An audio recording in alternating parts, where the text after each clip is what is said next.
lindungi keluargamu. Aku tumbuh dengan pemikiran lebih hina dari mereka. Ini wilayah kita. Tapi kau rela kehilangan siapa?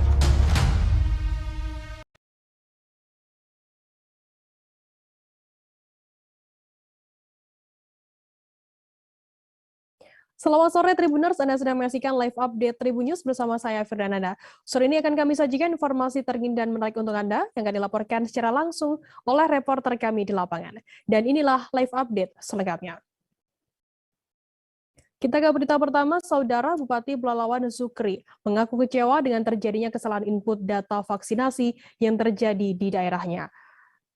Ada belasan ribu warganya yang sudah divaksin namun tercatat di daerah lain. Gubernur Riau, Syamsuar langsung merespons laporan yang disampaikan oleh Bupati Pelalawan dan akan segera berkoordinasi dengan Danrem 031 Wirabima. Informasi lebih lengkapnya akan disampaikan oleh rekan jurnalis kami dari Tribun Pekanbaru. Ada Syaiful Misgiono yang saat ini sudah tersambung bersama kami. Halo, Syaiful. Ya, halo Firda. Syaiful, bisa Anda jelaskan berapa banyak jumlah data yang salah input tersebut dan juga apa sebenarnya penyebabnya? Ya, baik Firda dan pemirsa Tribunus dimanapun berada, dapat kami laporkan bahwa Bupati Pelalawan tidak bisa menyembunyikan rasa kekecewaannya karena ada 18.000 warganya yang sudah divaksin, namun tidak masuk dalam data sebagai warga yang sudah divaksin. Justru 18.000 warga Pelalawan yang sudah divaksin ini masuk ke kabupaten lain, yaitu Kabupaten Kampar. Nah, kondisi ini berdampak terhadap capaian vaksinasi di Kabupaten Pelalawan yang saat ini masih rendah. Padahal menurut Bupati Pelalawan, fakta real di lapangan jumlah warga yang divaksin sebetulnya sudah banyak. Namun karena ada kesalahan input, ini berdampak terhadap capaian vaksinasi di Pelalawan yang saat ini masih rendah. Zukri, Bupati Pelalawan mengungkapkan bahwa saat ini berdasarkan data yang dirilis, capaian vaksinasi baru berkisar antara 23%. Padahal menurut Zukri, jika dilihat dari data real di lapangan, itu persentase jumlah warga yang divaksin sudah mencapai di atas 50. Namun karena ada kesalahan input data, capaian vaksinasi di Pelalawan menjadi rendah karena ada 18.000 warganya yang sudah divaksin ternyata tidak masuk dalam data. Nah, Firda, dapat kami laporkan bahwa kesalahan input data ini terjadi karena ada pelaksanaan vaksinasi massal yang dilakukan oleh TNI, di mana sebagai informasi bahwa Kabupaten Pelalawan memang secara kesatuan ini masuk di Kabupaten Kampar, secara kesatuan yaitu di Kodim Kampar. Nah, sehingga pencatatannya meskipun yang divaksin adalah warga Pelalawan, namun pencatatannya masuk di Kabupaten Kampar. Begitu, Firda. Syaiful, bisa Anda jelaskan bagaimana kemudian langkah selanjutnya, langkah perbaikan dari pihak Pemprov Riau sendiri dan juga Pemda Pelalawan dan juga dari TNI sendiri mengantisipasi, memperbaiki adanya kesalahan tersebut? Iya, baik Firda. Adanya temuan ini kemarin langsung disampaikan oleh Bupati Pelalawan, Zukri Mirsan, kepada Gubernur Riau. Dilaporkan secara langsung dalam rapat koordinasi yang juga dihadiri oleh Gubernur Riau. Dan laporan tersebut langsung direspon oleh Gubernur Riau dan Gubernur berjanji akan menindaklanjuti temuan ini dan segera berkoordinasi dengan Danrem untuk memperbaiki kesalahan input data ini. Sehingga 18.000 warga Pelalawan yang divaksin ini nantinya bisa tercatat di Kabupaten Pelalawan sehingga capaian vaksinasi di Kabupaten Pelalawan bisa meningkat sesuai dengan jumlah warga yang sudah divaksin. Begitu, Firda. Kemudian bisa Anda jelaskan capaian vaksinasi di Riau sendiri saat ini berapa jumlah totalnya dan juga apa saja kendala yang sudah dihadapi? Ya, baik Firda. Untuk di Provinsi Riau sampai saat ini capaian vaksinasi masih di bawah 50%, tepatnya yaitu 41,6%. Total warga Riau itu yang masuk dalam sasaran vaksinasi jumlahnya 4,4 juta. Sampai saat ini yang sudah divaksin baru 1,8 juta. Sehingga secara persentase memang masih berada di bawah 50% dan masih banyak warga yang belum divaksin. Salah satu kendalanya adalah pelaksanaan vaksinasi di daerah yang belum berjalan secara maksimal, termasuk juga pasokan vaksin yang terbatas dari pemerintah pusat, sehingga menyebabkan pelaksanaan vaksinasi belum begitu maksimal dan masif dilaksanakan di daerah. Begitu, Firda. Baik, Tribuners, jurnalis kami tadi juga sudah menghimpun keterangan dari Gubernur Riau, Syamsuar, dan berikut liputannya untuk Anda. Baru selesai rapat koordinasi bersama Forkopimda, bersama Kepala Balai, BMKG, termasuk dinas-dinas yang terkait dengan penanggulangan bencana. Yang pertama tadi membicarakan masalah penanganan COVID. Kami minta kawan-kawan kita di kabupaten kota agar 67 kasus aktif ini segera disembuhkan. Pertama dengan memberikan obat yang paten. Kalau memang tidak ada obat di daerahnya, di rumah sakitnya, segera minta nanti ke provinsi gitu. Sehingga nanti kita ingin harapan kita 0 ya di Riau ini. Kemudian kalau seandainya ditemukan ada pasien positif, kami harapkan juga tracingnya tinggi. Kalau perlu sampai 50 orang gitu. Sehingga kita tahu persis sampai sejauh mana penularan. Jadi kami ingin juga kalau bisa ini tentunya makin sedikit dan pada akhirnya 0. Itu kami harapkan seperti itu. Mumpung sedikit ini mudah kita kerjanya. Tapi karena tidak tinggi lebih sulit lagi gitu. Yang kedua, ini dalam rangka untuk meningkatkan angka kesembuhan. Angka kesembuhan kita baru 96,7%. Jadi masih ada 3, lebih lagi yang harus kita tuntaskan. Kemudian yang selanjutnya adalah peningkatan vaksinasi. Tadi sudah kita cermati, vaksinasi tadi masih banyak di daerah. Jadi ada 300 lebih vaksin yang bisa diberikan kepada masyarakat. Nah, saya sudah minta tadi agar semua daerah melakukan vaksin yang masif. Sehingga nanti apa yang ada ini segera habis. Gitu. Nah, tadi juga ada beda pencatatan. Itu nanti akan diselesaikan oleh Pak Danrem. Beda pencatatan misalnya tadi Pelalawan, karena kodimnya ini adalah di bawah Kampar, karena itu catatannya melalui Kampar. Walaupun sudah divaksin tapi masuknya ke Kampar. Sama juga Rokan Hulu juga masuknya ke Kampar. Nah, ini tadi kami minta bantu Pak Danrem dan dalam rangka bagaimana laporan ini istilahnya sesuai dengan penduduk yang divaksin. Kalau misalnya walaupun kodimnya di bawah Kampar, tapi penduduknya tercatat juga sudah divaksin di wilayah Pelalawan atau Rokan Hulu, nah, seperti itu. Kejaksaan Negeri Kejari PD menahan AF 47 tahun, Kepala Desa Lingkok Busuk, Kecamatan Mutiara, Kabupaten PD Aceh pada Kamis 11 November sekira pukul 5 sore. Penahanan lelaki berinisial AF itu terkait dugaan salah mengelola anggaran pendapatan belanja gampang atau APBG selama 3 tahun, mulai dari tahun 2017 hingga 2019. Hasil audit Inspektorat PD ditemukan kerugian negara hingga 400 juta rupiah. Informasi lebih lengkapnya akan disampaikan oleh rekan jurnalis kami dari Serami News Indonesia, ada Muhammad Nazar yang saat ini sudah tersambung bersama kami. Halo Nazar. Halo Firda. Ya, Nazar, bisa Anda jelaskan bagaimana penyidik dari Kejari ini mengetahui AF salah mengelola APBG? Ya, terima kasih Firda. Perlu kami laporkan bahwa berdasarkan laporan masyarakat yang dilaporkan secara resmi kepada Kejari PD sekitar 3 bulan lalu, sehingga pihak penyidik Kejari PD melakukan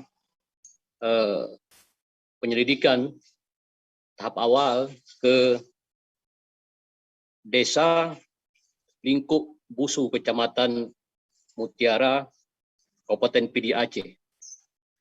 Berdasarkan hasil penyelidikan tersebut, terungkaplah bahwa adanya dugaan penyalahan pengelolaan dana desa di kampung tersebut yang terjadi selama 3 tahun berturut-turut. Antara lain Sangguci berinisial AF itu tidak mempertanggungjawabkan APBG ke-3 tahun tersebut. Kemudian adanya pembangunan fisik seperti jalan itu dikerjakan tidak sesuai dengan volume. Kemudian pencairan dana yang yang dilakukan bendahara ternyata dalam realisasinya dilaksanakan oleh Sanggesi berinisial F tersebut. Demikian, Firda. Kemudian apakah dalam kasus ini ada keterlibatan dari perangkat desa lainnya yang juga ikut dalam salah mengelola APBG? Berdasarkan keterangan Kejari PD Gembong Prianto bahwa untuk sementara baru satu orang tersangka, yakni AF, sebagai mantan Ngisi Lingkup Kecamatan Mutiara. Namun berdasarkan Kejari PD bahwa bisa saja tersangka lainnya akan bertambah. Tapi menurut beliau nanti akan terungkap di persidangan nantinya. Demikian, Firda. Lantas ada berapa kasus dana desa yang ditangani saat ini oleh Kejari PD sendiri? Berdasarkan keterangan Kejari PD Gembong Prianto, bahwa selain desa Lingkup Kecamatan Mutiara, ternyata ada 2 desa lagi yang saat ini sedang dilakukan penyelidikan. Bahkan berdasarkan keterangan Kejari sendiri bahwa kedua kampung tersebut juga telah adanya hasil audit dari Inspektorat PD dan BPKP. Namun Sang Kejari belum mempublisnya, sehingga dalam waktu dekat ini beliau juga akan merilis kepada media. Demikian, Firda. Baik, terima kasih rekan jurnalis dari Tsunami News Indonesia Muhammad Nazir atas laporan Anda. Selamat bertugas kembali. Kita beralih ke informasi selanjutnya, Saudara. Meski telah dipastikan lolos perempat final atau babak 8 besar Liga 2, namun Sriwijaya FC, tim kebanggaan Sumatera Selatan yang belum terkalahkan, bertekad akan tetap bertarung menghadapi 3 laga sisa babak penyisihan putaran kedua yang berlangsung di Stadion Kaharudin Nasution Pekanbaru Riau hingga akhir November 2021 nanti. Baik manajer tim Sriwijaya FC Hendrian Syah maupun kepala pelatih Neil Maizar menyatakan akan tetap memberikan suguhan tontonan menarik laga Laskar Wongkito bertanding di 3 pertandingan nanti melawan PSPS Riau, KS 3 Naga, dan PSMS Medan. Informasi lebih lengkapnya akan disampaikan oleh rekan jurnalis kami dari sripoku.com. Ada Abdul Hafiz yang saat ini sudah tersambung bersama kami. Halo Hafiz. Halo rekan Firda. Hafiz, bisa Anda jelaskan bagaimana posisi tim Sriwijaya FC yang hingga pertandingan ke-7 dari 10 laga babak penyisihan rekornya belum terkalahkan? Ya, dapat kami laporkan bahwa hingga sampai tadi malam itu pertandingan ada antara KS 3 Naga itu berhasil mengalahkan saudara tuanya PSPS Pekanbaru. Kemudian ada dari pertandingan MUBA Bubble United itu juga menahan imbang PSMS Medan. Nah, ini menguntungkan dari tim Sriwijaya FC yang berhome base di Palembang, milik di Pasar Sumatera Selatan. Posisi sekarang ini tim Sriwijaya FC sudah bisa dipastikan lolos ke babak selanjutnya, yakni babak perempat final atau babak 8 besar dengan poin 17. Sementara posisi kedua itu ada ditempati ada PSMS Medan itu poin 10, kemudian PSPS ada di peringkat ketiga dengan poin 9, KS 3 Naga itu posisi selanjutnya itu 8, Semen Padang itu ada di posisi kelima dengan poin 7, sedangkan juru kunci itu MUBA Bubble United dengan poin 3. Itu di antara di bawahnya tim Sriwijaya FC itu akan lebih sengit itu pertarungan untuk memperebutkan tiket runner up untuk bisa lolos. Nah, ada 2 tim masing-masing grup itu untuk bisa lolos ke babak 8 besar atau babak perempat final. Selanjutnya bahwa Ya, oke. Ini dulu yang dapat bisa kami laporkan untuk posisi sekarang ini, rekan Firda. Hafiz, bisa Anda jelaskan dengan masih ada sisa 3 laga di babak penyisihan begitu, apa kemudian instruksi yang disampaikan oleh manajer tim maupun dari kepala pelatih sendiri kepada skuad tim Sriwijaya FC? Oke, rekan manajer tim Bapak Hendriansa maupun pelatih kepala itu Coach Neil Maizar ini sama-sama mendapat instruksi dari manajemen Sriwijaya FC bahwa 3 laga sisa ini semuanya ini sekarang ini kan di pertandingan ke-7 masih ada 3 laga sisa. 3 laga sisa ini instruksinya agar supaya tetap disapu bersih, artinya jangan sampai terkalahkan. Bahkan kalau bisa ini jangan sampai seri pun jangan. Artinya ambisi sekali untuk Sriwijaya. Ini alasannya apa? Ini alasannya kalau menurut manajemen ini adalah untuk menunjukkan bahwa disinilah saatnya bahwa Sriwijaya FC untuk menunjukkan kelasnya, bahwa Sriwijaya FC memang layak untuk kembali di kasta tertinggi yakni Liga 1. Dan ini juga untuk menyajikan sebagai suguhan ucapan juga kepada terima kasih kepada warga Sumatera Selatan yang selama ini mensupport maupun stakeholder yang selama ini mendukung Sriwijaya FC untuk mencapai targetnya untuk kembali ke Liga 1. Dan ini juga tidak akan tim Sriwijaya FC juga diminta supaya tidak main-main, artinya profesional. Ya, tidak menganggap enteng dengan tidak menganggap enteng lawan, tapi ini tetap tidak menghitung-hitung oh ini harus bertahan, oh ini tidak begitu fight, tapi semuanya itu fight semua, begitu rekan Firda. Kemudian soal PT Liga Indonesia baru selaku operator kompetisi Liga Indonesia yang nantinya akan membuka kembali jendela transfer pemain tahap 3 begitu, apakah Hafiz, apakah Sriwijaya FC ada rencana begitu merekrut kembali pemain baru?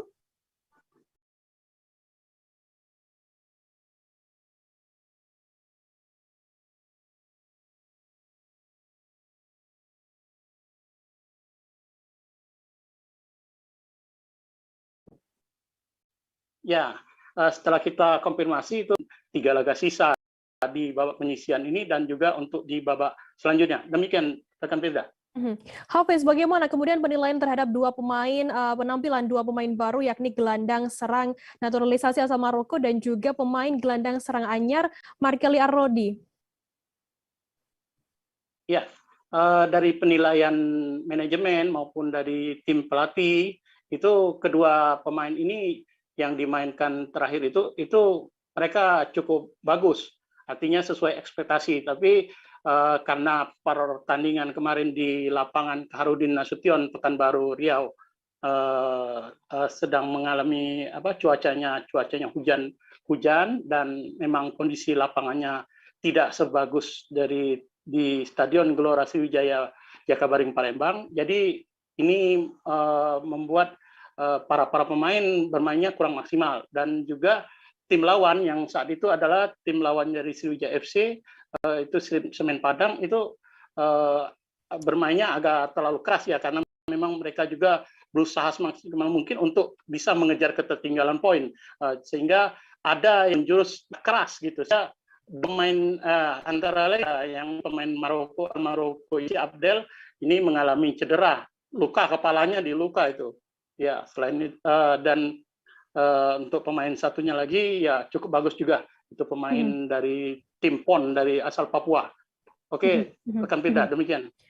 Baik, terima kasih rekan jurnalis dari sriapoko.com Abdul Hafiz atas laporan Anda. Dan tadi Tribuners Hafiz juga sudah menghimpun keterangan dari Hendrian Syah, manajer tim Sriwijaya FC, dan juga kepala pelatih Sriwijaya FC Neil Maizar. Berikut liputannya untuk Anda. Ya, tetap ini kan pekerjaan yang sangat luar biasa ini ya.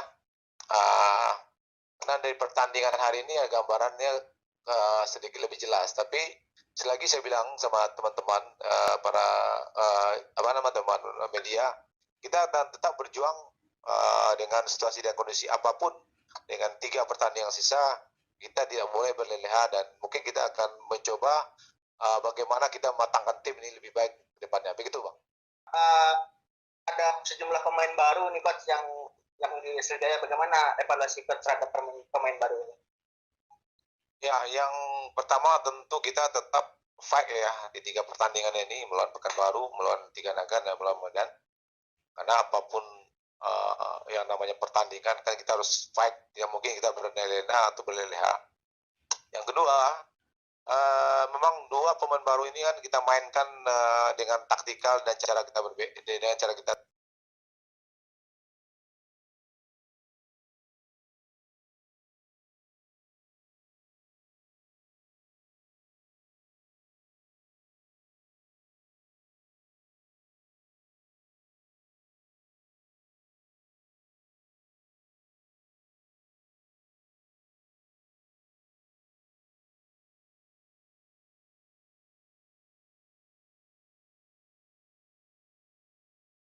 Ya, sebenarnya kita tidak berharap di seri apalagi kalah ya. Iya. Kita ingin SFC ini memang apa namanya menunjukkan kelasnya di antara tim-tim lain yang di grup A. Tapi apapun itu memang ya di pertandingan itu seperti itulah kan. Kalau kita lihat tim lain ada Dewa yang tidak pernah kalah, jadi kalah. Yang di papan bawahnya. Nah, ini kita berharap sebenarnya sampai kalah. Iya. Ya, kita menganggap semua kawan itu kan memiliki kesempatan. Iya, tim-tim itu kan kemampuan dan kesempatan yang sama untuk memenangkan setiap pertandingan. Jadi ya tetap kita harus waspada. Kita beralih ke informasi selanjutnya, Saudara. Ratusan personil gabungan dari TNI Polri menggelar penyisiran di tambang emas ilegal Gunung Botak, Desa Persiapan Wamsaid, Kecamatan Wailata, Kabupaten Buru, Maluku, pada Kamis 11 November. Penyisiran itu dilaksanakan untuk menertibkan pertambangan emas tanpa izin atau PT di kawasan tersebut dikarenakan belum adanya izin usaha pertambangan. Informasi lebih lengkapnya akan disampaikan oleh rekan jurnalis kami dari Tribun Ambon. Ada Andi Papalia yang saat ini sudah tersambung bersama kami. Halo, Andi. Ya, halo rekan Vira dan juga Tribuners. Andi, bisa Anda jelaskan bagaimana proses penyisiran tambang emas Gunung Botak oleh pihak kepolisian dan gabungan ini? Ya, terima kasih rekan Firda. Ya, dapat saya sampaikan bahwa penyisiran yang dilaksanakan oleh personil gabungan TNI Polri yang dilaksanakan pada Kamis kemarin, bahwa seluruh aktivitas pertambangan yang dilakukan tanpa izin atau ilegal akan langsung dihentikan oleh para personil gabungan dikarenakan surat izin pertambangan belum dikeluarkan dari pemerintah pusat karena sampai saat ini masih dalam proses usaha agar surat izin pertambangan itu dapat dikeluarkan oleh pemerintah daerah, sudah. Kemudian total ada berapa personil gabungan dari TNI Polri yang diturunkan saat penyisiran ini? Ya, untuk personil gabungan diturunkan itu kurang lebih ada 100 lebih personil, yakni dari Polres Pulau Buru dan juga Brimob, kemudian ada juga TNI dari Mako Firda. Andi, bisa Anda jelaskan dari proses penyisiran tambang tersebut, apa yang kemudian ditemukan oleh pihak personil gabungan di sana? Ya, untuk dari hasil penyisiran ditemukan banyak kiranya puluhan bak rendaman dan juga tenda-tenda yang diketahui milik aktivitas para penambang ilegal, Firda. Kemudian, apakah aktivitas tersebut tambang ilegal ini memang sudah lama dilaksanakan di sana, Andi? Untuk aktivitas Firda, untuk aktivitas pertambangan sendiri ini sudah lama dilaksanakan oleh para penambang baik dari lokal maupun juga dari luar daerah yang turut serta datang ke Kabupaten Buru untuk melaksanakan aktivitas pertambangan.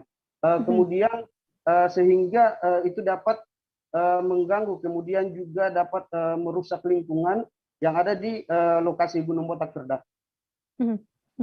Dari penyisiran tersebut, apakah juga ada pihak-pihak yang sudah diamankan oleh pihak tim gabungan, begitu Andi?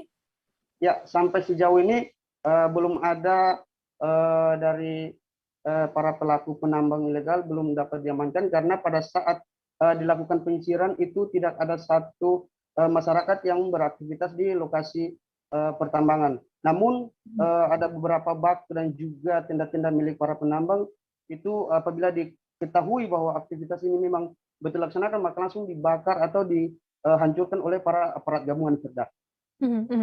Baik, terima kasih rekan jurnalis dari Tribun Ambon Andi Papali atas laporan Anda, dan tadi Tribuners Andi juga sudah menghimpun keterangan dari Paur Humas Polres Pulau Buru, Aibda MIS Jamaludin. Berikut liputannya untuk Anda.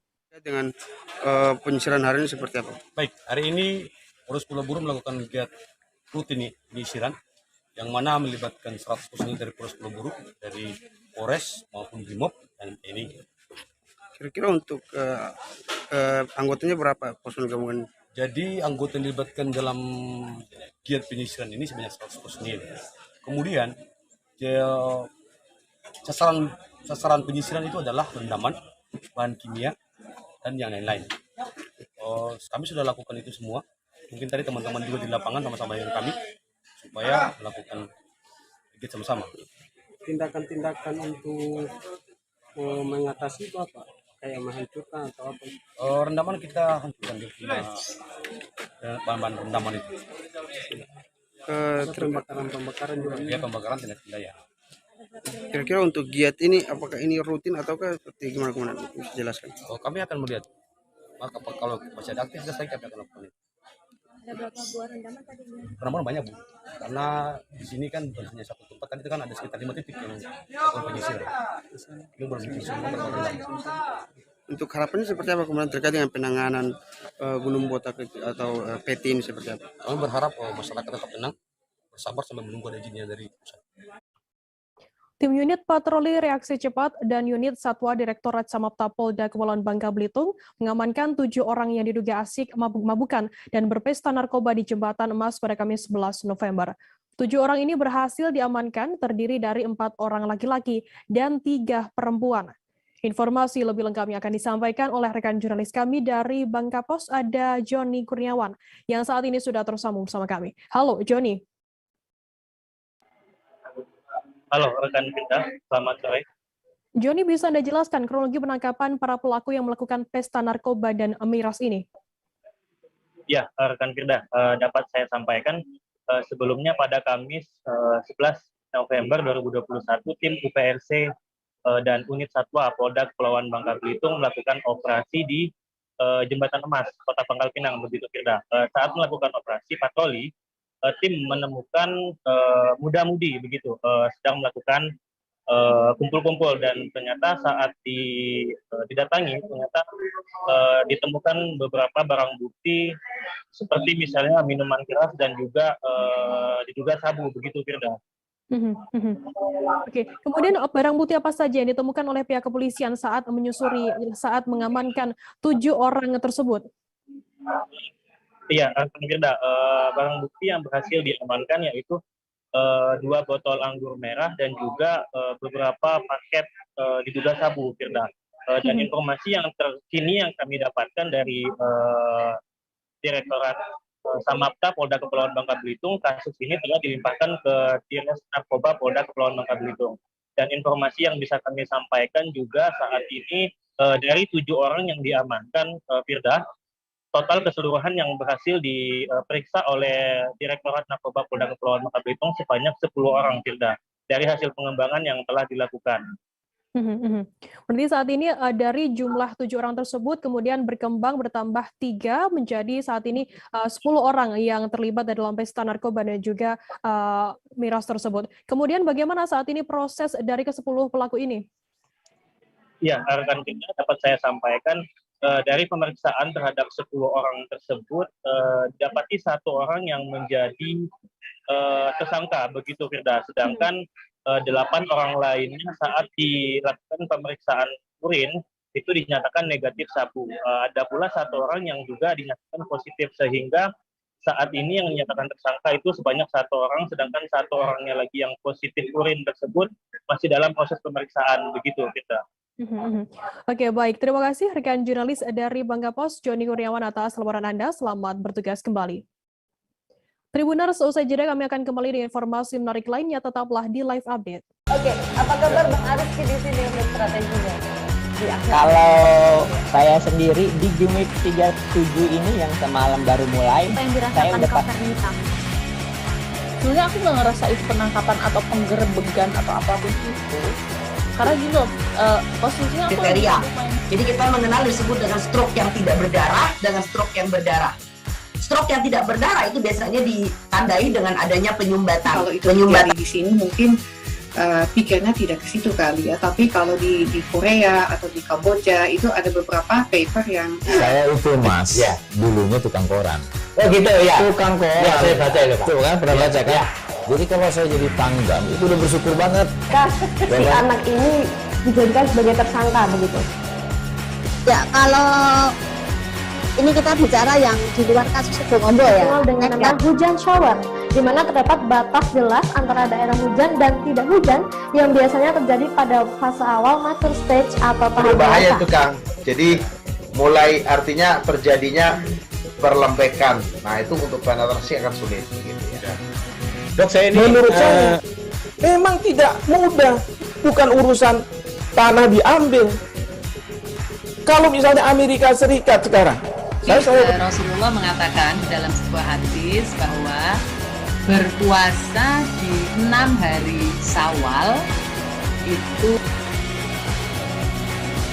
Oke, apa kabar Bang Ariski di sini untuk strateginya?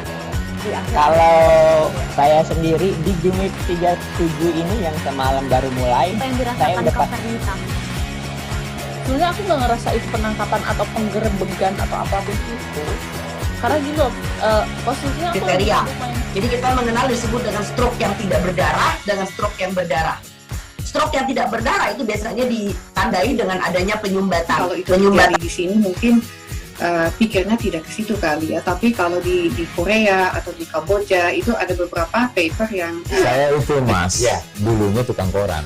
Oh gitu ya. Tukang koran. Ya, saya baca itu Pak. Tuh kan pernah baca kan? Ya. Jadi kalau saya jadi tanggam itu udah bersyukur banget. Si anak ini dijadikan sebagai tersangka begitu. Ya, kalau ini kita bicara yang di luar kasus Situbondo ya. Dengan nama hujan shower, di mana terdapat batas jelas antara daerah hujan dan tidak hujan yang biasanya terjadi pada fase awal mature stage atau tahap berbahaya dewasa. itu Kang. Jadi mulai artinya terjadinya perlembekan. Nah itu untuk penetrasi akan sulit. Gitu ya. Dok, saya ini menurut saya memang tidak mudah, bukan urusan tanah diambil.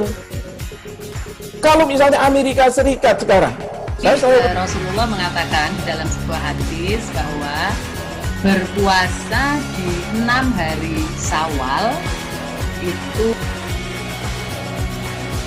Oke, apa kabar Bang Ariski di sini untuk strateginya?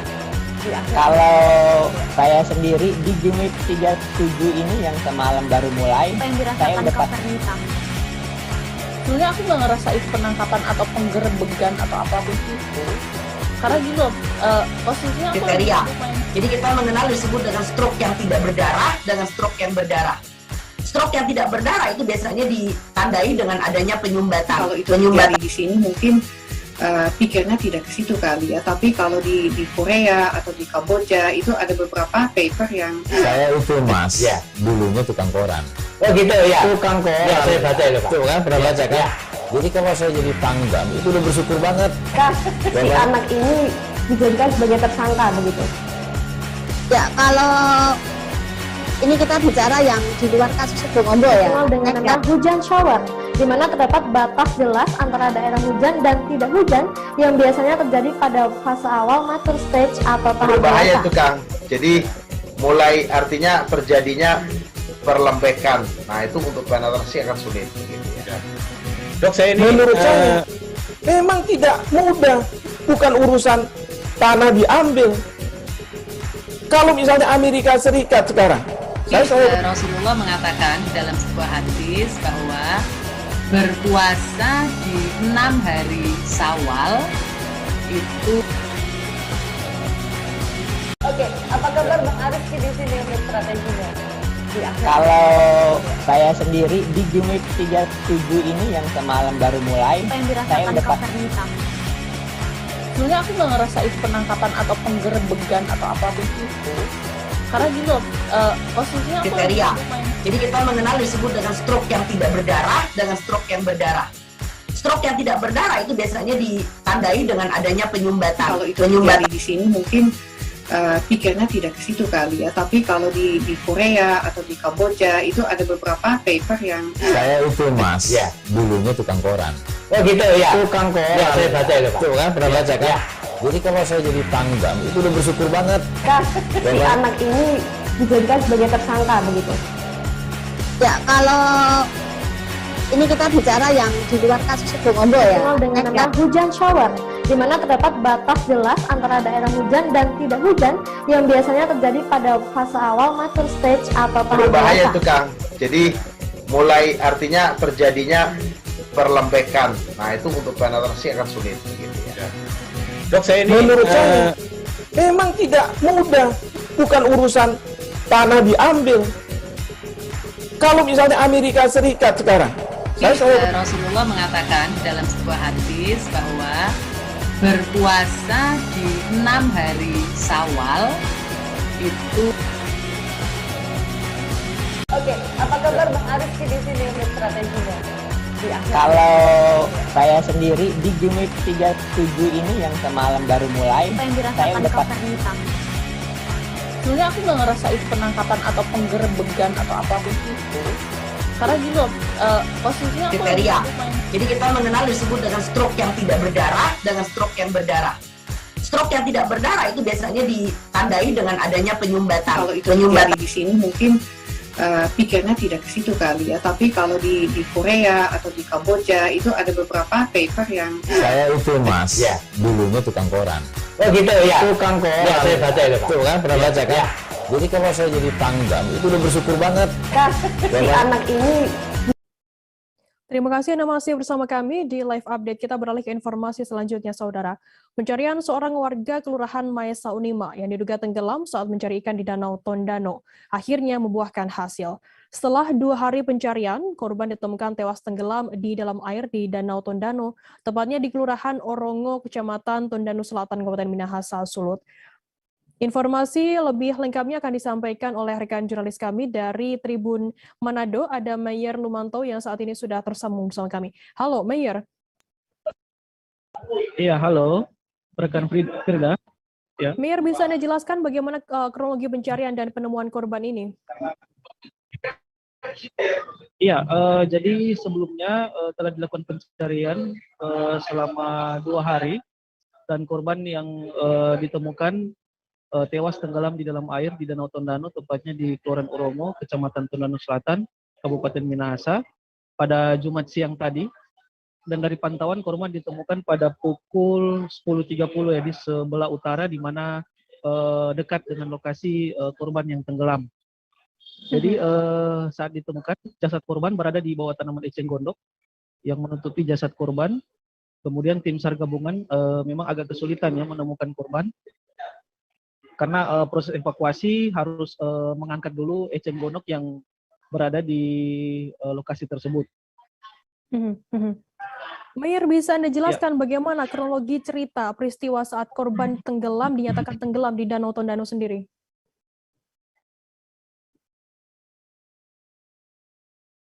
Iya, baik rekan Firda. Jadi sebelumnya korban kejadian tenggelam terjadi pada hari Rabu, tanggal 10 November ya 2021 di pinggiran Danau Tondano, dan korban berinisial FT, umur 44 tahun, bekerja sebagai pegawai di kampus Unima Tondano, akan melakukan aktivitas mencari ikan saat itu. Dan pada pukul 6 sore korban datang ke lokasi di mana dia mencari ikan di sana, dan kemudian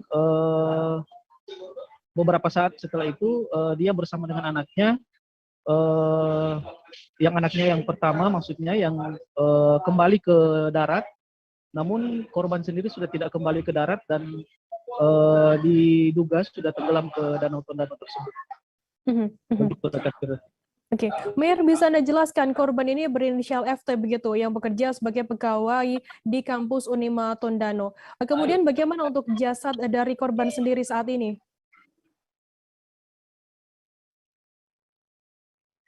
Iya, kondisi jasad korban setelah dievakuasi langsung dibawa ke Rumah Sakit Samratulangi Tondano, dan dari tim Basarnas langsung menyerahkan jasad korban kepada pihak keluarga untuk disemayamkan di rumah mereka, dan sepenuhnya sudah diserahkan ditangani oleh keluarga dari korban. Begitu rekan kerja. Baik, terima kasih rekan jurnalis dari Tribun Manado, Meyer Lumanto atas laporan Anda. Selamat bertugas kembali. Kita beralih ke informasi selanjutnya, Saudara. Hujan deras terus mengguyur wilayah Kabupaten Mamasa, Sulawesi Barat 2 pekan terakhir. Tak hanya mengakibatkan sejumlah akses tertutup longsor, namun hujan juga mengakibatkan longsor hingga mengancam keselamatan warga. Misalnya longsor yang terjadi di lingkungan Banggo, Kelurahan Mamasa, Kecamatan Mamasa yang merusak 2 rumah warga. Untuk mengetahui informasi lebih detailnya saat ini kami sudah tersambung dengan jurnalis dari Tribun Sulbar, ada Samuel yang akan memberikan informasi lengkapnya untuk Anda Tribuners. Halo Samuel.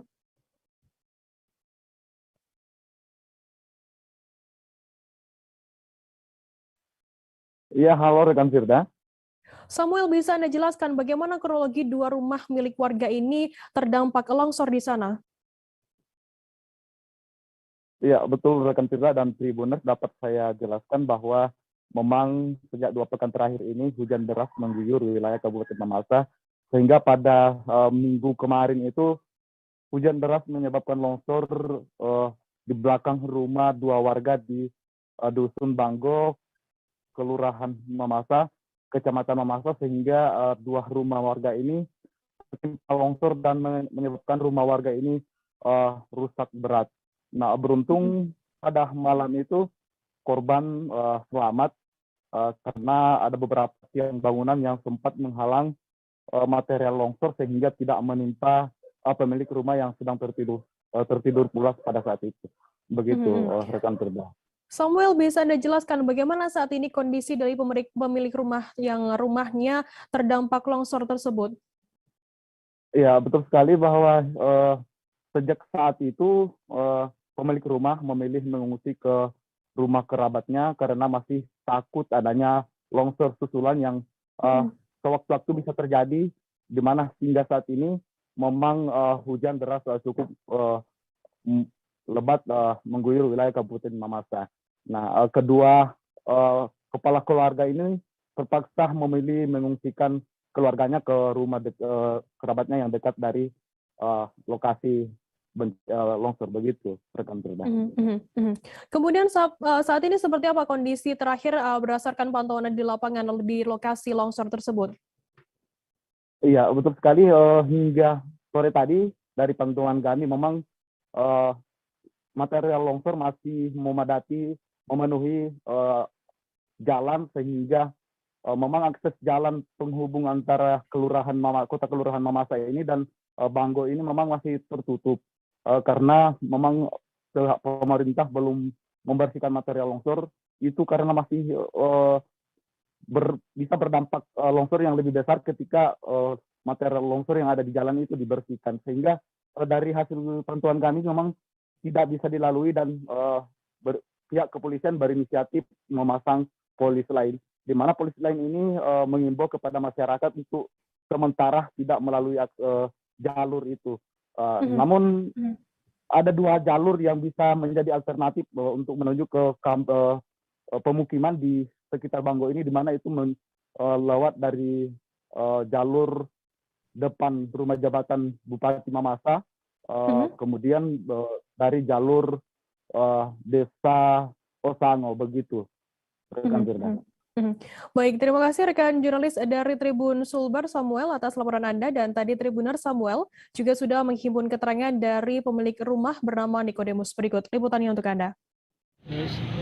Terhalang air toh? Dari sini.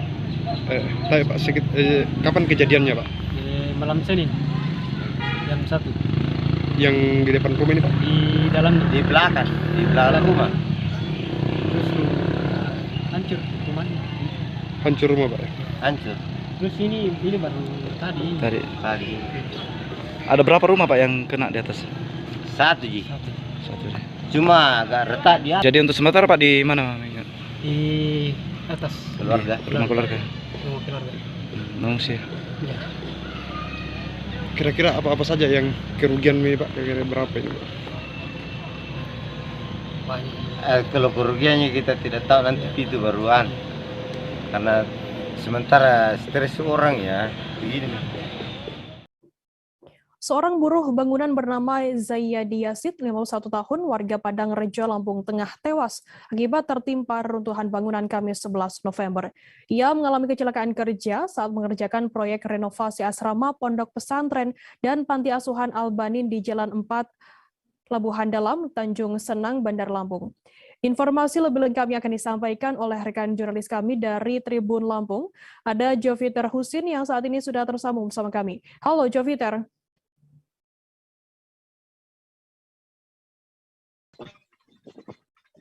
Halo Firda. Ya, Joviter, bisa Anda jelaskan bagaimana kronologi tewasnya seorang pekerja tersebut akibat tertimpa reruntuhan bangunan? Iya, Firda, bisa saya sampaikan berdasarkan hasil wawancara tersebut, Joviter. Iya, mengetahui hal tersebut, pihak pondok pesantren langsung membawa korban ke puskesmas terdekat. Namun pada saat sampai di puskesmas, petugas medis menyebutkan bahwa korban sudah meninggal dunia. Mengetahui hal itu, pihak pondok pesantren pun meminta izin kepada tenaga medis di pondok pesantren untuk segera memandikan jenazah, dan untuk selanjutnya jenazah korban langsung dibawa pulang ke Lampung Tengah atau ke rumah duka. Baik, Firda. Joviter, bagaimana kemudian hasil dari penyelidikan sementara oleh pihak kepolisian sendiri di tempat kejadian? Apakah saat ini sudah diketahui begitu penyebab kematian dari korban sendiri? Ya, dari hasil penyelidikan polisian, pihaknya masih mendalami keterangan saksi maupun dari pihak yayasan atau pengurus pondok pesantren. Namun pihak polisi juga belum dapat menyimpulkan penyebab pasti dari runtuhnya bangunan tersebut. Namun yang jelas, aparat kepolisian telah memasang garis polisi di sekitar area pengerjaan, dan untuk sementara waktu pengerjaan sendiri ditunda hingga aparat kepolisian menemukan atau mengetahui pasti penyebab runtuhnya tembok tersebut. Pihak kepolisian juga berjanji akan memanggil dari pihak yayasan pondok pesantren untuk dimintai keterangan lebih lanjut. Baik, Firda. Baik, terima kasih rekan jurnalis dari Tribun Lampung, Joviter Husin, atas laporan Anda. Dan tadi Tribuners, Joviter berhasil menghimpun wawancara dari pengurus Yayasan Al-Banin bernama Tamim Khairuddin. Berikut liputannya untuk Anda. Kemarin kisaran jam 8.30. Ya. Saat itu ada berapa pekerja Pak Ustadz? Kisaran 8 pekerja. 8 pekerja Pak Ustadz ya. 2 tukang, 1 kenek ataupun kuli. Yang lainnya itu santri yang bantu. Oh, dibantu santri juga Ustadz ya. Nah Ustadz, untuk insiden itu sendiri terjadi karena apa Pak Ustadz? Kejadian itu pada saat Pak tukang itu sendiri sedang ngancurin tembok ataupun bobok tembok. Ya harus dibobok, memang mau dibuat cakar ayam. Oh gitu Ustaz. Gitu. Kalau boleh tahu, ini bangunan ini nantinya dibuat peruntukannya untuk apa Ustaz? Asrama atau apa Ustaz? Asrama santri. Asrama santri Ustaz ya. 3 lantai rencana. Kalau pekerjaannya sendiri dari kapan awalnya Ustaz? Mulai tanggal peletakan batu pertama waktu hari santri 22 Oktober. Dan juga dihadiri oleh wakil wali kota dan juga Pak Camat, Bu Lurah, pihak kelurahan dan juga tokoh setempat. Nah Pak Ustadz, kalau untuk kondisi korban sendiri, berapa yang luka, berapa yang meninggal dunia Pak Ustadz? Yaitu yang Pak tukangnya itu, yang salah satu tukang itu meninggal dunia. Itu. 1 orang Pak Ustadz ya? 1 orang. Kalau untuk pekerja lainnya Pak Ustadz? Pekerja lainnya 2 santri cuman luka ringan. Luka ringan Ustadz ya. Kita beralih ke Jawa Barat, saudara. Rumah warga di Kampung Cipanas, RT 6 RW 2, Desa Wangunsari, Kecamatan Cisolo, Kabupaten Sukabumi, Jawa Barat, ambruk akibat pergerakan tanah pada Rabu 10 November malam. Diketahui rumah ambruk tersebut milik Rohim, tak hanya mengakibatkan rumah ambruk, terdapat juga rumah lain milik Turgandi, 54 tahun, juga mengalami keretakan cukup parah di bagian pondasi rumahnya. Informasi lebih lengkapnya akan disampaikan oleh rekan jurnalis kami dari Tribun Jabar. Ada Rizal Jalaluddin yang saat ini sudah tersambung bersama kami. Halo Rizal. Ya, baik, Firda. Rizal, bisa Anda jelaskan bagaimana untuk informasi terkait penyebab pergerakan tanah berdasarkan informasi dari warga di sana? Baik, Firda, dapat kami sampaikan bahwa berdasarkan informasi dari warga terdampak pergerakan tanah di Kampung Cipanas, Desa Wangunsari, Kecamatan Cisolo, Kabupaten Sukabumi ini, diduga mereka mengatakan akibat adanya pengerukan proyek wisata Geyser Cipanas yang tidak jauh dari pemukiman warga. Namun hal ini kita belum bisa memastikan secara pasti karena dari PPMBG dan juga BPBD masih terus melakukan penelitian kaitan penyebab pasti pergerakan tanah ini. Firda. Kemudian bagaimana awal mula kejadian keretakan pergerakan tanah ini, bisa Anda jelaskan secara lebih rinci begitu, Rizal? Baik. Berdasarkan keterangan dari Turgandi, salah seorang warga yang terdampak pergerakan tanah di sana, mengatakan bahwa awal mula terjadinya retakan ini 1 bulan yang lalu, di mana dia mengatakan saat itu pergerakan terjadi setelah adanya pengerukan proyek Geyser Cisolok ataupun wisata air panas yang ada di sana, Firda. Kemudian dari situ lama-kelamaan, hari demi hari, warga mengatakan pergerakan tanah itu semakin meluas dan sampai akhirnya terjadilah ambruk 1 unit rumah warga. Firda.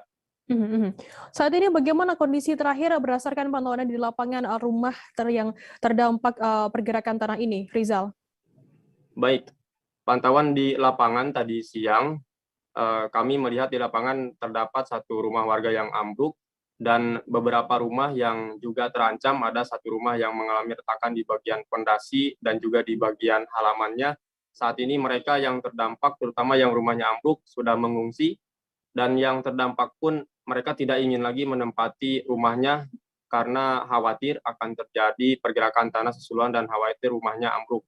Namun mereka berharap dari pemerintah segera melakukan upaya-upaya agar mereka bisa menempati tempat tinggal yang baru, Firda.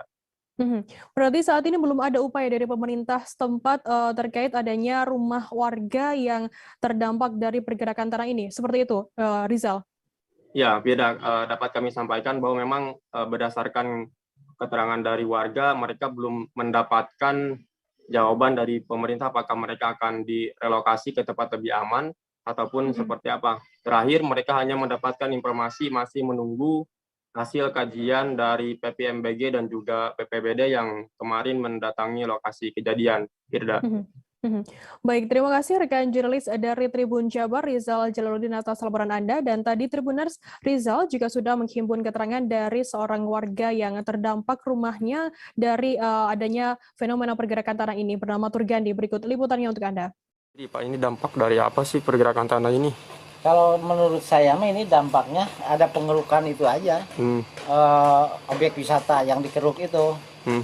Dari dulu belum pernah ada terjadi seperti ini. Ini baru pertama kali. Baru pertama kali ini. Bapak di sini udah selama 35 tahunan belum pernah ada. Awal kejadiannya Pak, sempat ada retakan kecil dulu gak sih? Di bawah dulu ada retakan kecil.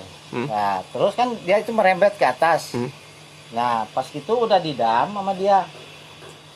Langsung ada retakan lagi ke jalan-jalan itu, retak semua sampai di pinggir di depan rumah juga ada retak kecil dulunya. Ya lama kelamaan, hari demi hari, dia itu makin membesar. Ya sampai ini, ya ambruklah yang rumah sebelah itu. Sampai terjadi seperti rumah Bapak seperti ini kan.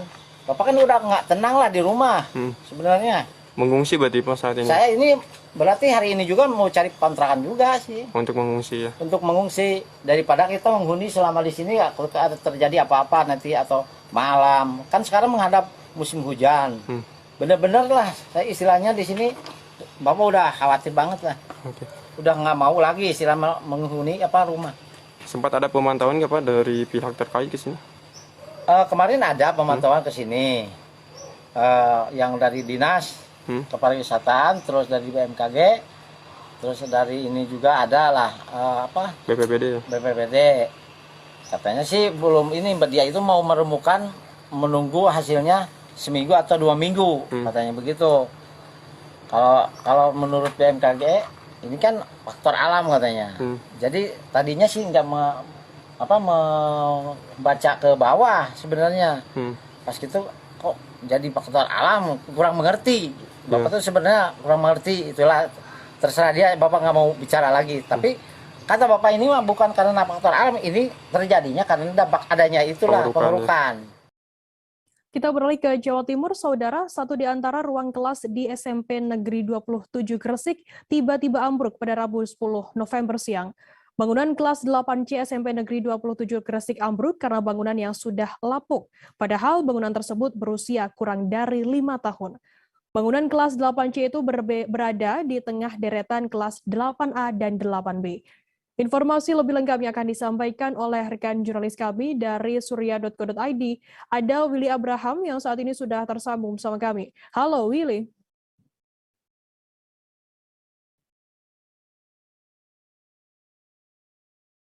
Halo Vinta. Willy, bisa Anda jelaskan bagaimana kronologi ambruknya bangunan kelas 8C SMP Negeri 27 Gresik ini? Ya Vinta, bangunan kelas 8C SMP 27 Gresik di Kecamatan Balong Panggang ini memang tiba-tiba ambruk, tidak ada hujan deras ataupun angin kencang di lokasi kejadian. Tiba-tiba saja ambruk pada siang hari menimpa ruang yang ada di depan ya, di meja guru. Kemudian saat kejadian tidak ada jam pelajaran karena para siswa dan aktivitas belajar saat itu sudah selesai, para siswa juga sudah pulang, sehingga saat kejadian ruang tersebut memang kosong juga. Willy, bisa Anda jelaskan di bagian mana saja kondisi bangunan tersebut yang ambruk? Ya, Firda, memang di deretan kelas 8 SMP 27 Gresik ini memang cukup memprihatinkan, Firda, karena di kelas 8C sendiri tiba-tiba bangunannya ambruk.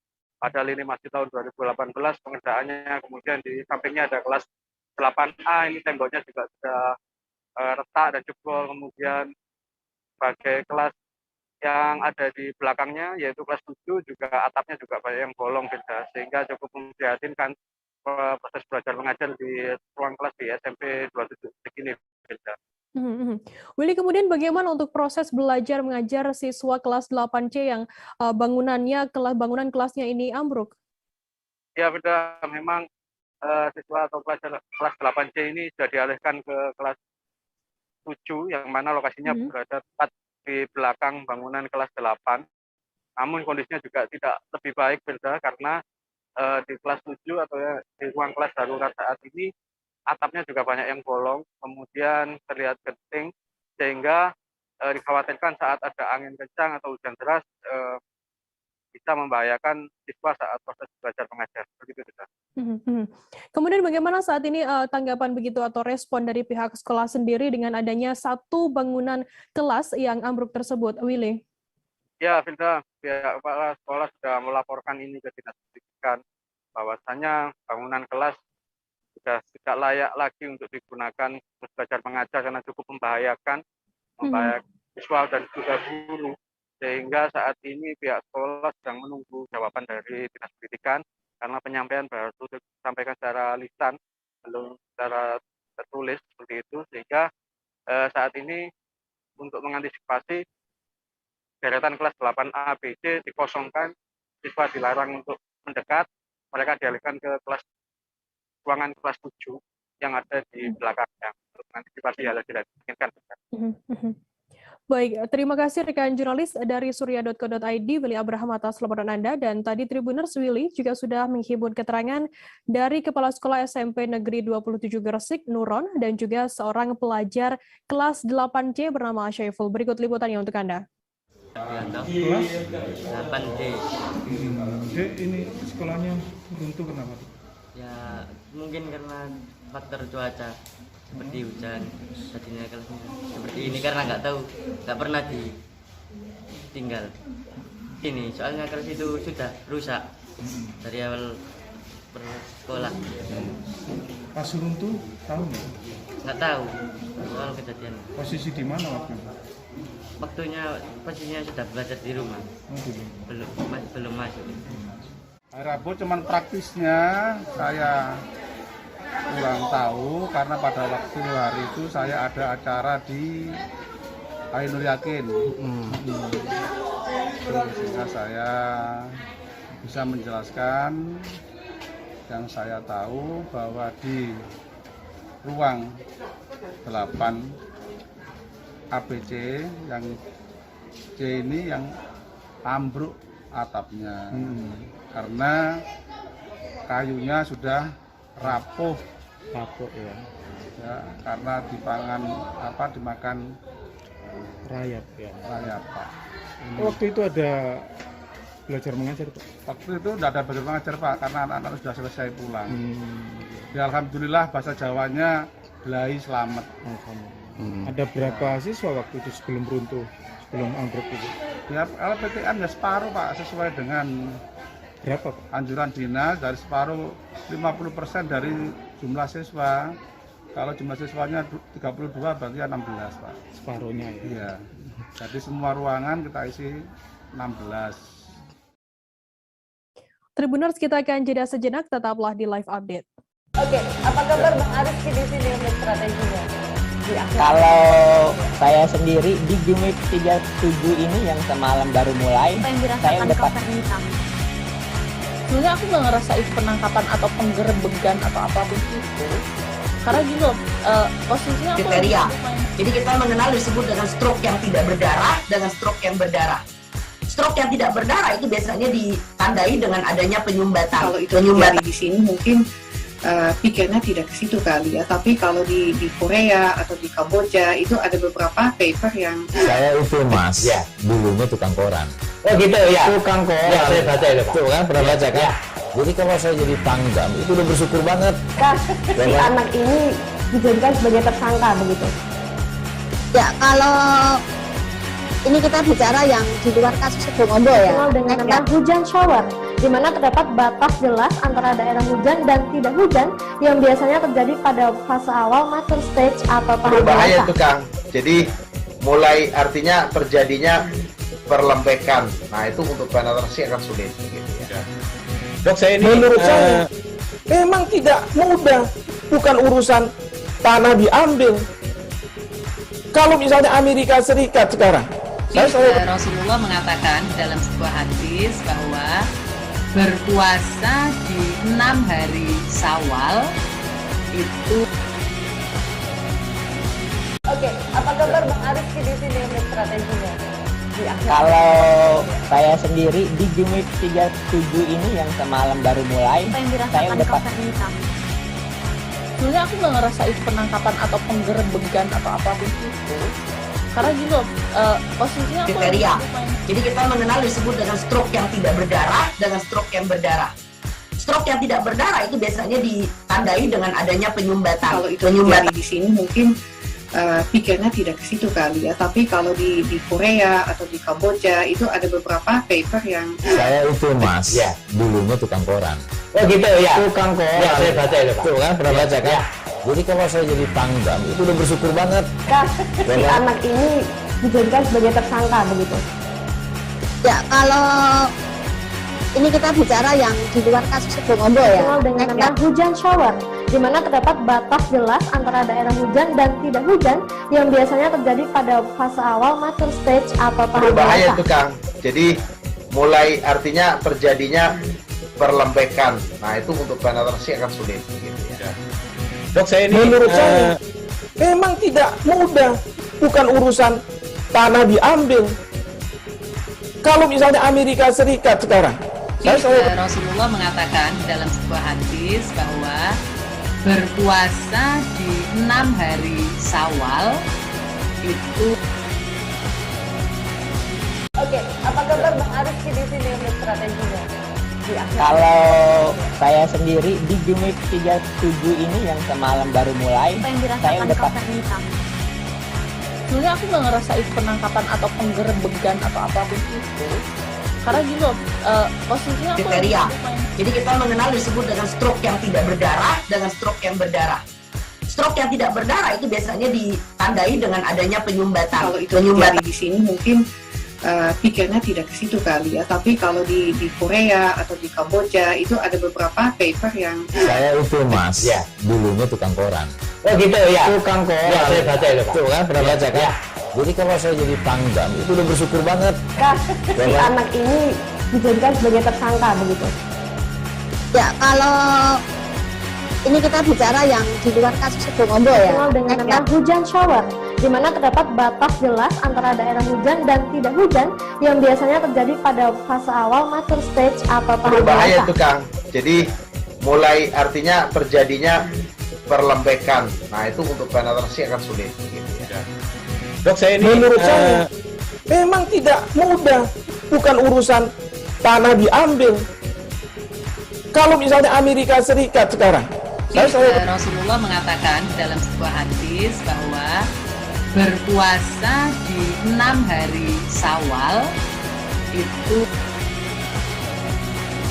Oke, apa kabar Bang Ariski di sini untuk strateginya? Kalau saya sendiri di Jumit 37 ini yang semalam baru mulai, saya udah Sebenarnya aku nggak ngerasa itu penangkapan atau penggerebegan atau apapun itu. Karena gini loh, posisinya aku kriteria. Jadi kita mengenal disebut dengan stroke yang tidak berdarah, dengan stroke.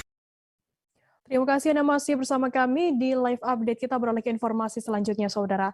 Setelah meninggalnya Vanessa Angel dan Bibi Ardiansyah, banyak sosok-sosok keluarga yang menarik perhatian masyarakat. Salah satunya yakni Franz Faisal yang merupakan adik pertama dari mendiang Bibi Ardiansyah. Franz menceritakan kedekatannya dengan sang kakak, juga dengan kakak iparnya Vanessa Angel. Saat ini dirinya diberikan amanah untuk melanjutkan usaha yang dibuat oleh Vanessa dan juga kakaknya Bibi. Informasi lebih lengkapnya akan disampaikan oleh rekan jurnalis kami dari Warta Kota Live, ada Ikhwana Mutuah Miko yang saat ini sudah tersambung bersama kami. Halo Ikhwana.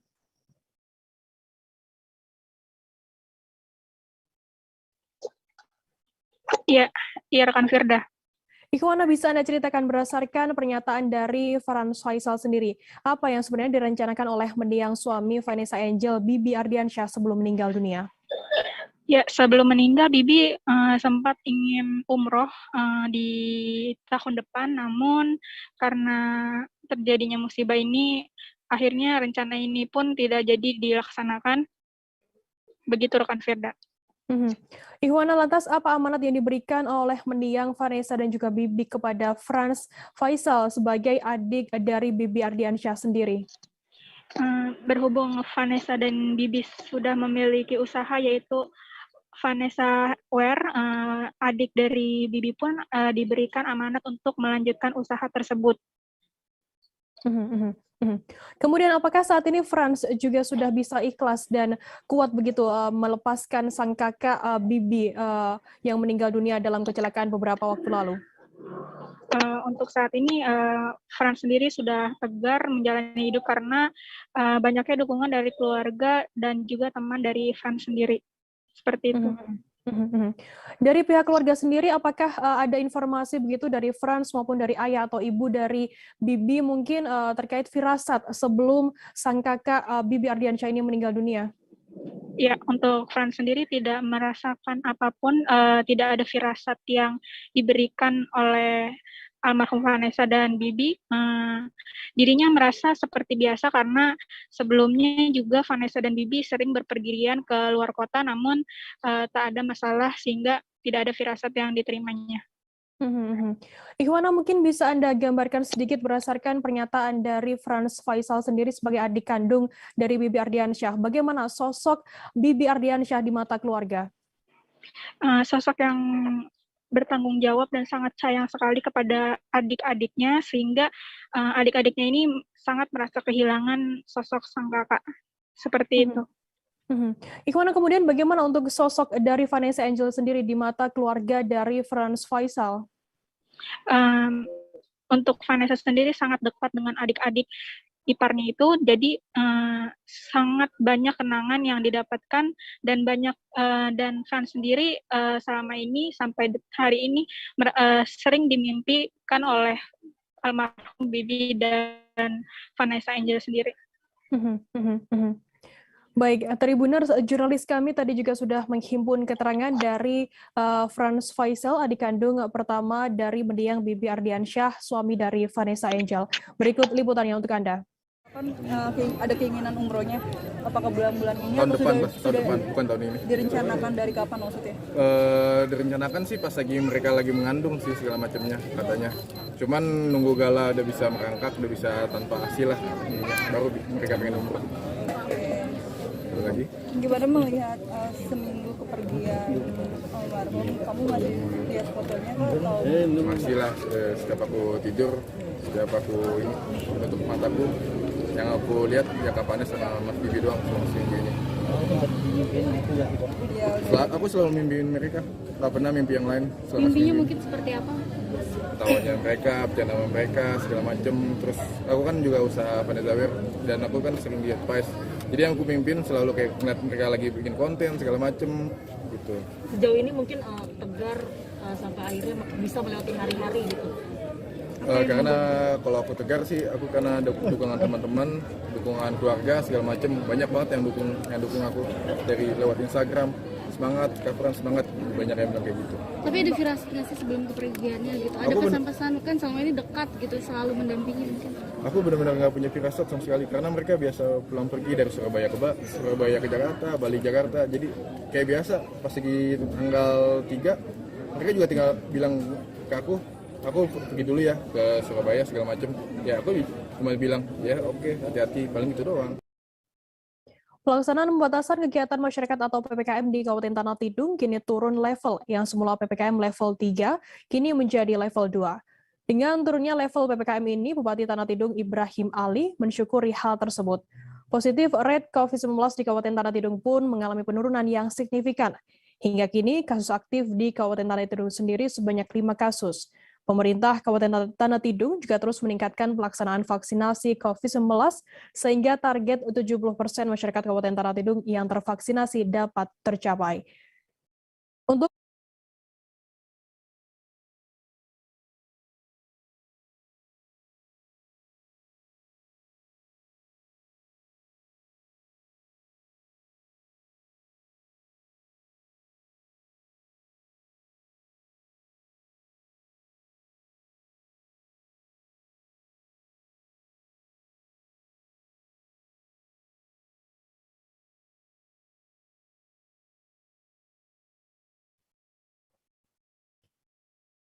pelaksanaan pembatasan kegiatan masyarakat atau PPKM di Kabupaten Tanah Tidung kini turun level, yang semula PPKM level 3 kini menjadi level 2. Dengan turunnya level PPKM ini, Bupati Tanah Tidung Ibrahim Ali mensyukuri hal tersebut. Positif rate COVID-19 di Kabupaten Tanah Tidung pun mengalami penurunan yang signifikan. Hingga kini kasus aktif di Kabupaten Tanah Tidung sebanyak 5 kasus. Pemerintah Tanah Tidung juga terus meningkatkan pelaksanaan vaksinasi COVID-19 sehingga target 70% masyarakat Tanah Tidung yang tervaksinasi dapat tercapai.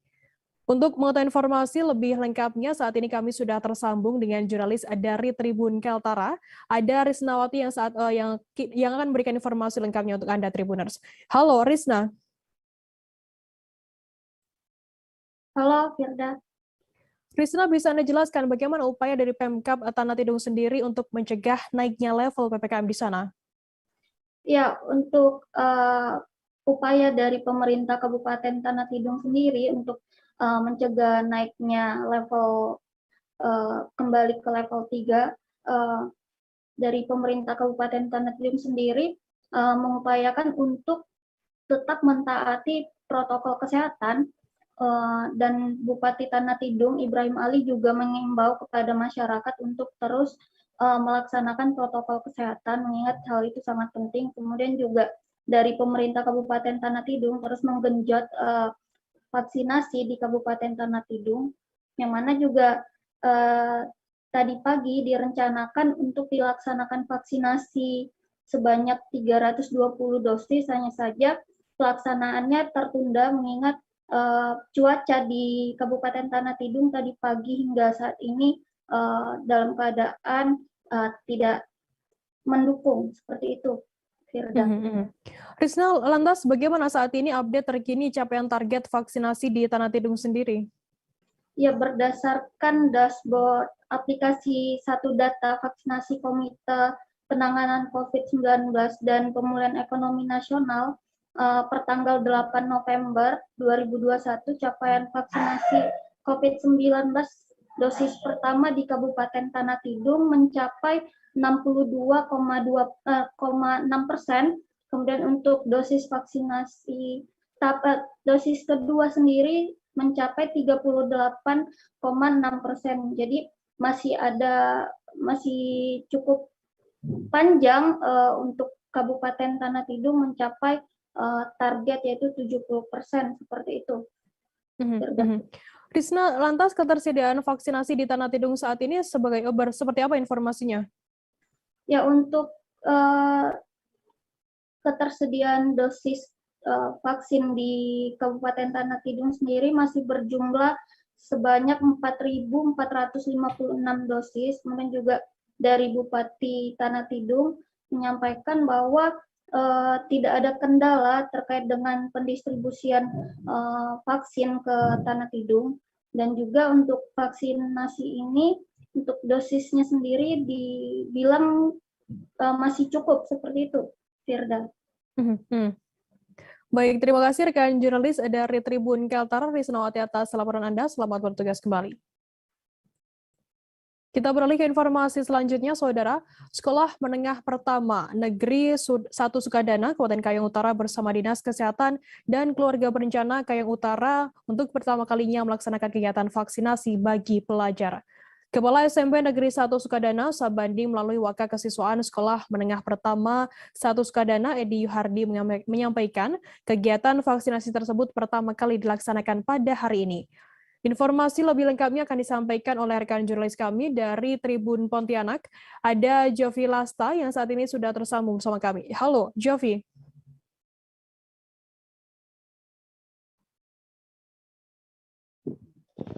Halo, rekan Firda. Ya. Jovi, bisa Anda jelaskan bagaimana suasana pelaksanaan vaksinasi di SMPN 1 Sukadana Kayong Utara ini? Nah, untuk bisa saya sampaikan bahwa pihak dari Dinas Kesehatan Kabupaten Kayong Utara melaksanakan kegiatan vaksinasi bagi pelajar dan juga kepada masyarakat umum, tepatnya di Aula SMP Negeri 1 Sukadana Kabupaten Kayong Utara Provinsi Kalimantan Barat. Nah, untuk kondisi dan suasananya sendiri ya, seperti yang terlampir di video tersebut bahwa suasananya aman dan lancar tentunya. Baik itu dari dukungan dari pihak sekolah maupun juga dukungan dari orang tua sendiri. Kembali rekan Firda. Jovi, bagaimana kemudian pihak sekolah memberikan pengumuman kepada orang tua murid ini mengenai vaksinasi yang dilaksanakan di SMA Negeri 1 Sukadana? Nah, sebelum melaksanakan pengumuman kepada orang tua murid yang dilaksanakan oleh pihak sekolah, tentunya ada sinergitas dari pihak lintas sektoral yang berada di Kecamatan Sukadana dan juga di Kabupaten Kayong Utara.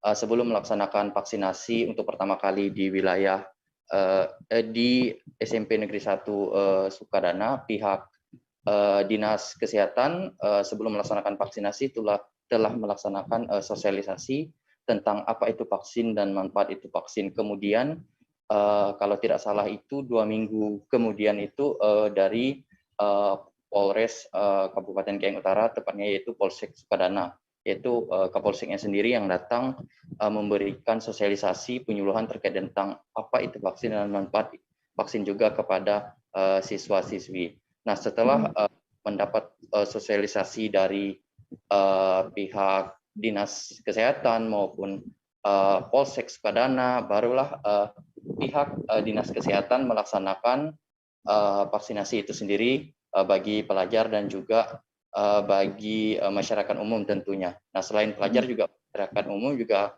bisa untuk mengikuti vaksinasi itu sendiri. Nah, tentunya pihak sekolah ketika sebelum melaksanakan vaksinasi telah menyampaikan informasi kepada siswa-siswinya dan juga kepada orang tua muridnya. Nah, berkenaan dengan izin persetujuan vaksinasi, apakah anak-anaknya tersebut diperbolehkan atau tidak untuk mengikuti vaksinasi. Karena kita tahu bahwa saat ini vaksinasi itu sendiri sangat penting ya, izin orang tua dari siswa itu sendiri. Nah, untuk pelaksanaan vaksinasinya itu diperuntukkan kepada anak yang berumur di atas 12 tahun ke atas ya, sampai dengan 17. Nah, untuk 12 tahun ke bawah itu belum disarankan untuk saat ini. Memang ada wacana dari berdasarkan pemberitaan yang ada, yaitu dari umur 6 tahun sampai 11, namun kan masih menunggu keputusan dari Kementerian Kesehatan. Nah, terkait dengan kegiatan vaksinasi yang berada di Kabupaten Kayong Utara sendiri, bisa saya sampaikan ya, ini data dari Dinas Kesehatan Provinsi Kalimantan Barat melalui laman Instagramnya, yaitu per tanggal 11 November 2021 ya. Bisa saya sampaikan bahwa untuk vaksinasi pertama yang berada di wilayah Kabupaten Kayong Utara itu sendiri yaitu 31,944.000, yaitu dengan total persentase 35,27%. Nah, untuk vaksinasi kedua itu 20,893, yaitu dengan persentase 23,07%. Nah, untuk vaksinasi ketiga yaitu sekitar 512 dengan persentase 77,22%. Nah, untuk terkait dengan hingga saat ini pada bulan November tahun 2021 terkait dengan capaian vaksinasi di wilayah Kabupaten Kayong Utara Provinsi Kalimantan Barat. Kembali rekan Firda. Baik, terima kasih rekan jurnalis dari Tribun Pontianak Jovi Lasta atas laporan Anda. Selamat bertugas kembali. Kita beralih ke informasi selanjutnya, Saudara. Puluhan perwakilan warga dari sejumlah kelurahan melakukan aksi unjuk rasa di depan gerbang kantor PT Pertamina EP Hulu Rokan Zona 4 Prabu Mulih pada Rabu 3 November. Warga melakukan aksi di depan kantor Pertamina di Kota Prabu Mulih itu lantaran kesal karena mediasi yang dilakukan oleh Wali Kota Prabu Mulih antara perwakilan warga dengan perusahaan pengerjaan proyek seismik 3D Krisan, yakni PT Brau Psikologi Geofisikal, maksud kami Prospecting BGP, tidak berhasil alias gagal. Informasi lebih lengkapnya akan disampaikan oleh rekan jurnalis kami dari Tribun Sumsel. Ada Edison yang saat ini sudah tersambung bersama kami. Halo Edison. Halo rekan Firda. Edison, bisa Anda jelaskan bagaimana jalannya unjuk rasa yang digelar oleh warga ini? Oke, dapat kami informasikan bahwa sejak beberapa waktu lalu sejumlah masyarakat ini perwakilan dari ribuan masyarakat Kota Prabu Mulih yang terdampak 3D seismik ini melakukan unjuk rasa. Unjuk rasa ini sudah dilakukan beberapa kali. Ini puncaknya dilakukan di depan kantor PT Pertamina. Sebelumnya unjuk rasa dilakukan di gedung DPRD Kota Prabu Mulih untuk menuntut agar dampak dari seismik ini dibayarkan oleh perusahaan BGP selaku pemenang tender kontrak pengerjaan mencari seismik 3D ini. Setelah itu dari demo di gedung DPRD tidak ada hasil, ribuan masyarakat mendatangi kantor Wali Kota Prabu Mulih dan kembali melakukan unjuk rasa. Unjuk rasa juga sempat dimediasi oleh Wali Kota, namun pihak Pertamina dan pihak perusahaan sampai saat ini tidak ada jawaban, dan ganti rugi seismik ini belum juga kunjung diberikan oleh perusahaan. Dapat kami informasikan bahwa proyek 3D seismik ini mencari migas di Kota Prabu Mulih dimulai sejak 1 Januari 2021 yang lalu. Nah, ini sempat dilakukan pembayaran oleh pihak perusahaan, yaitu dari tanggal 1 hingga tanggal 6 pengerjaan. Namun dari Juli sampai saat ini ganti rugi tidak diberikan oleh pihak perusahaan. Ganti rugi ini sendiri khusus bagi lahan warga yang dilewati oleh pengerjaan pencarian minyak dan gas ini. Kalau untuk yang rumah-rumah retak ini masih dilakukan pendataan. Namun masyarakat sudah kecewa karena untuk ganti rugi lahan saja belum bisa dicairkan, terlebih ganti rugi untuk rumah retak. Polemik ini terjadi sebetulnya karena berdasarkan masyarakat kecewa berdasarkan pergub untuk lahan yang dilewati itu semestinya dibayar 5.000 per meter, dan untuk pengeboman di titik-titik seismik itu 50.000 per lubang. Namun dari pihak perusahaan menjanjikan lebih. Bahkan ada yang masyarakat yang dijanjikan 2 juta per titik lubang seismik. Namun hingga saat ini ada yang dibayar dan ada yang tidak. Hal inilah yang membuat masyarakat Kota Prabu Mulih menjadi ribut dan marah dengan perusahaan ini. Karena ada yang dibayarkan dan ada yang tidak dibayarkan. Demikian. rekan Edison, Firda. lantas bagaimana jawaban, apakah saat ini sudah ada respon begitu atau jawaban dari pihak perusahaan sendiri dengan adanya unjuk rasa yang digelar oleh puluhan warga ini? Unjuk rasa yang dilakukan ini hingga saat ini belum ada tanggapan dari pihak Pertamina maupun dari perusahaan BGP. Perusahaan selalu menjanjikan bahwa akan dibayar ganti rugi dari bulan ke bulan. Mereka menjanjikan bulan ini akan dibayar, namun sampai saat ini belum dibayar. Dan terakhir informasi kita himpun di lapangan bahwa pihak perusahaan menjanjikan kepada masyarakat akan membayar pada Senin mendatang. Dan masyarakat juga masih pesimis karena tidak ada perjanjian atau surat tertulis dari pihak Pertamina Hulu Rokan 2 maupun dari PT BGP ini. Demikian, Firda.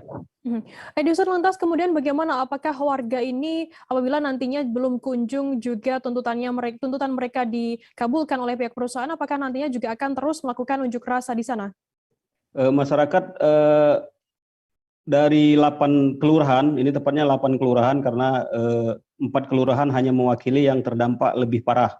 Nah, dari keseluruhan ada ribuan warga itu ada di 8 kelurahan. Masyarakat ini setiap minggu melakukan unjuk rasa di depan gedung Pertamina. Bahkan pegawai Pertamina yang ingin bekerja sempat diusir oleh para pendemo. Namun masyarakat juga sudah meminta bantuan ke Dewan, ke Wali Kota, namun tidak ada hasil. Dan mereka juga sempat mengirim surat ke BGP Pusat maupun ke Pertamina Pusat. Sementara itu, Ketua DPRD Kota Prabu Mulih dan Wali Kota Prabu Mulih sudah tidak bisa memberikan jawaban kepada masyarakat, namun mereka sudah menyurati gubernur dan langsung ke kementerian. Demikian. Baik, terima kasih rekan jurnalis dari Tribun Sumsel Edison atas laporan Anda, dan tadi Tribuners, Edison juga sudah menghimpun keterangan dari seorang warga yang ikut unjuk rasa tersebut bernama Irwanto. Berikut liputannya untuk Anda. Irwanto, kita jadi lahan kita kena juga nih. Lahanku kena. Apa tuntutan kita di sini? Tuntutan kita ada kesepakatan dengan Pak Tupang, jumlah meterannya 828 meter. Sudah itu lubang normal 7, lubang offset 3, lain-lain tanam tumbuh itu cuma padu 12 juta. Itu yang punya aku yang aku tuntut. Sudah tuh ada sikok lagi, ada yang 2 juta, ada yang 3 juta. Yang sudah kesepakatan dengan Pak Tupang. Nah itu baik bagi aku yang aku tuntut. Sampai sekarang? Belum dibayar. Sampai sekarang belum dapat hasil. Perjanjian kemarin nak bayar itu tanggal 10 bulan 8. Inilah tanggal berapa ini? Sampai sekarang belarut. Nah itu baik, cuma itu baik yang dia tuntut. Selain belum dibayar, tidak adil Pak ya? Oh, kami itu ada kesepakatan. Hasil nego kemarin itu. Nah itu bayangan yang tak bayar. Tidak kate yang lain. Dari bulan 8 ya. Itu di mana rumah kita Pak? Alamat rumahku di Simpang Tiga. Pak ya? Lahannya di mana Pak? Lahannya di Kelurahan Patigalung ini lah Pak. Patigalung. Area Patigalung.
Jenderal TNI Purnawirawan Muldoko, Kepala Staf Presiden, mengisi kuliah tamu di Universitas Brawijaya Malang pada Jumat 12 November. Dalam kuliah tamu tersebut mengangkat bertema tentang industri mobil listrik Indonesia, lompatan menuju Indonesia maju. Informasi lebih lengkapnya akan disampaikan oleh rekan jurnalis kami dari Surya Malang. Ada Silvianita Widiawati yang saat ini sudah tersambung bersama kami.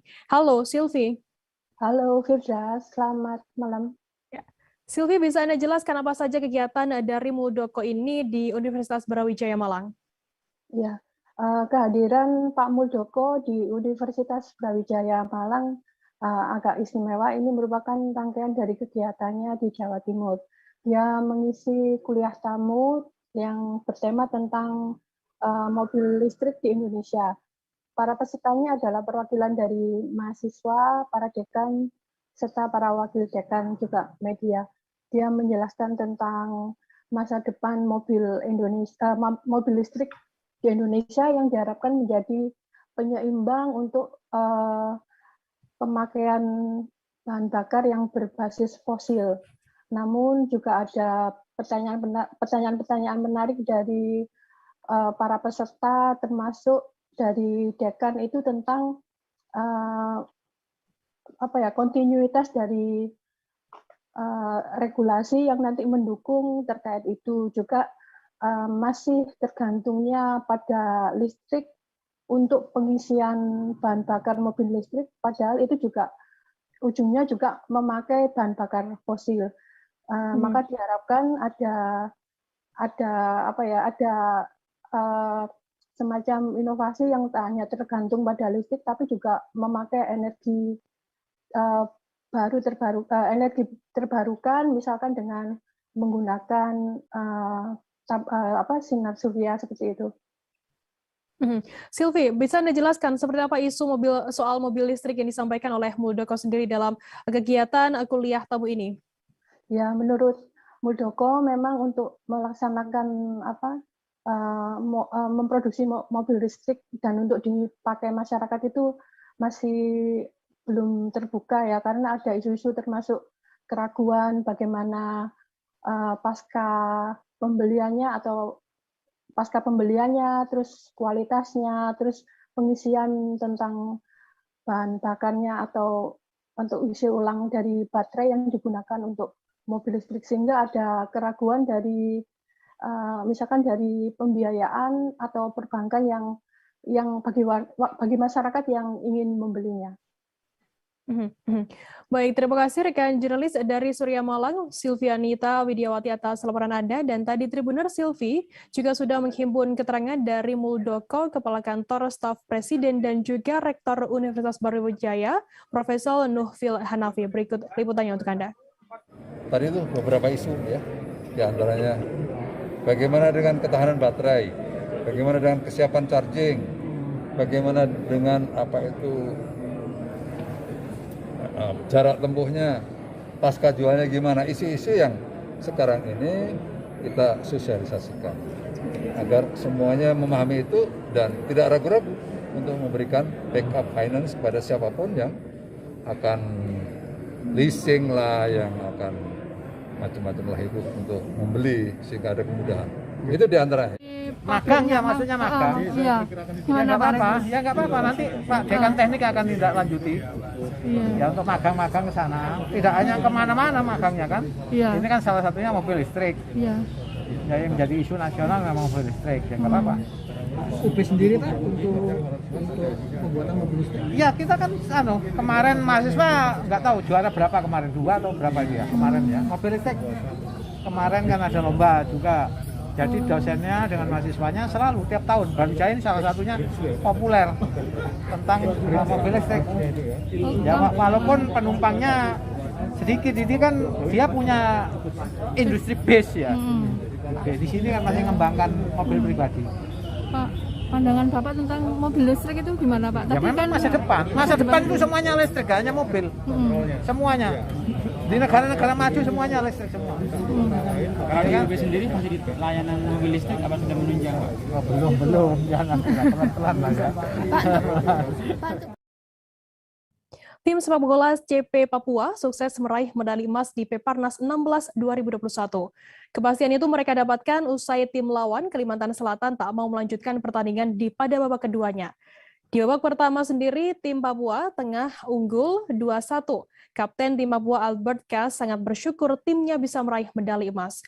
Informasi lebih lengkapnya akan disampaikan oleh rekan jurnalis kami dari tribunnews.com, ada Abdul Majid yang saat ini sudah tersambung bersama kami. Halo Majid.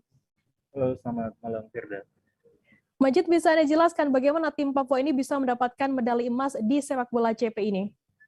Ya, benar Firda, hari ini merupakan hari terakhir di cabang olahraga sepak bola CP Peparnas ke-16 ini yang mempertemukan tim tuan rumah antara tim Papua menghadapi tim Kalimantan Selatan. Akan tetapi di pertandingan ini tidak sampai berakhir full lantaran pada babak kedua tim Kalimantan Selatan tidak mau melanjutkan. Entah apa yang terjadi sebelumnya, namun wasit meniupkan peluit tanda akhir pertandingan dan akhirnya tim Papua keluar sebagai pemenang dan berhak meraih medali emas. Firda. Majid, lantas bagaimana tanggapan dari para pemain sendiri seperti atas raihan emas pada ajang kali ini?